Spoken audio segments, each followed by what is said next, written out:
ఏం తమ్ముళ్ళు హుషారుగా ఉన్నారా? ఏమమ్మా ఆడబిడ్డలు హుషారుగా ఉన్నారా? మీరు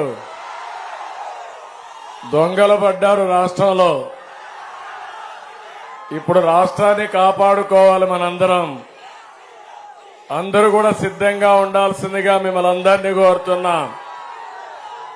ఈరోజు పలాస మిమ్మల్ని చూస్తా ఉంటే నాకు అనిపిస్తా ఉంది, నా జీవితంలో ఎన్నో సార్లు వచ్చాను కానీ ఇంత స్పందన నా జీవితంలో ఎప్పుడూ చూడలేదు. అంత స్పందన ఉంది.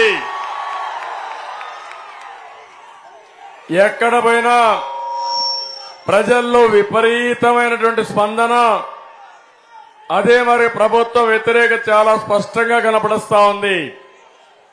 ఈరోజు నాకు ప్రాణ సమానమైన తెలుగుదేశం పార్టీ కుటుంబ సభ్యులు ఒక పక్క ఎంత కసిగా ఉన్నారంటే 5 ఏళ్లు పెట్టిన కష్టానికి ఈరోజు ఒక కక్ష తీర్చుకోవాలి, చిత్తుగా వైఎస్ఆర్ కాంగ్రెస్ పార్టీని ఓడించాలని నా తమ్ముళ్లు సిద్ధంగా ఉన్నారు.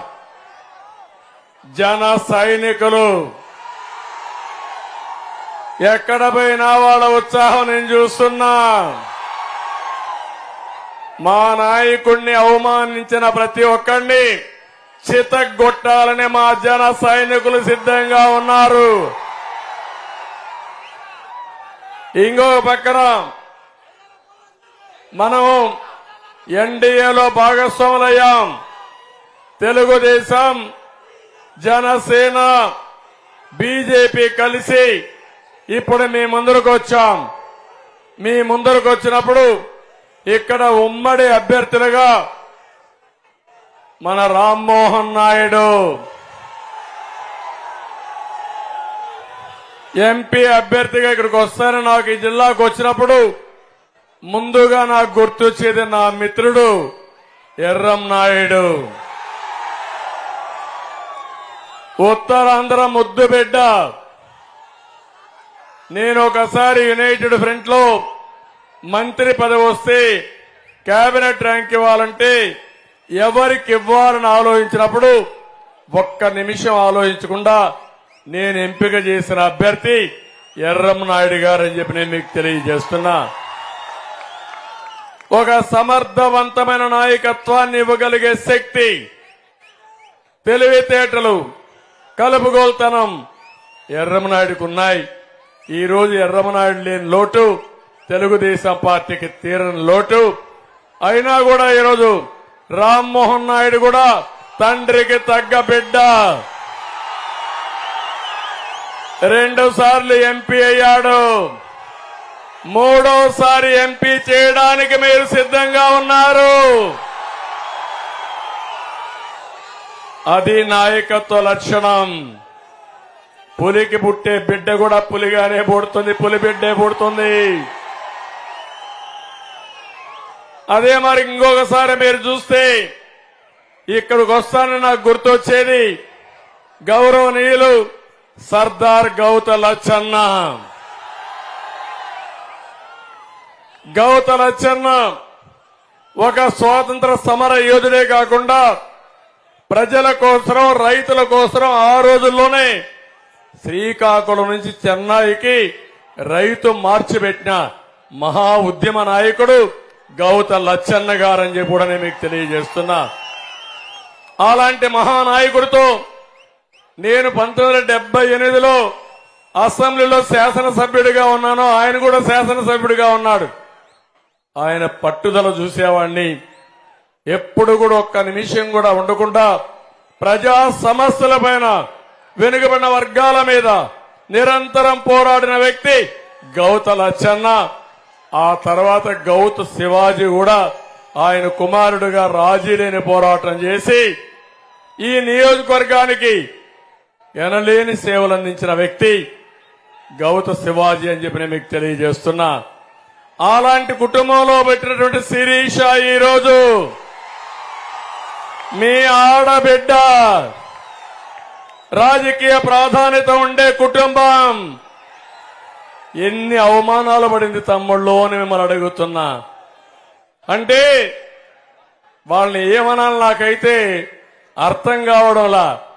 ఒక్కసారి ఎమ్మెల్యే అయిన వాడికే ఇన్ని తోకలు వస్తే 3 తరాలు రాజకీయాలు చేసే వాళ్ళకి ఎంత ఉండాల తమ్ముళ్ళు పవరు? ఆ పవర్ ఉపయోగిస్తే వీళ్ళు ఏమవుతారు తమ్ముళ్ళు? వీళ్ళ తప్పు కాదు, పెద్ద సైకో చిన్న సైకోల్ని తయారు చేశాడు తమ్ముళ్ళు. అది బాధ. మా ఆడబిడ్డలు గుర్తుపెట్టుకోవాలి ఆ విషయం. ఇక్కడికి వచ్చినప్పుడు నాకు ఒక ఇది వస్తుంది. శ్రీకాకుళం కొత్త కాదు, ఉత్తరాంధ్ర నేను రావడం కొత్త కాదు, 40 ఏళ్ల నుంచి వస్తూనే ఉన్నా. మనం ఉదుహుదును చూశాం.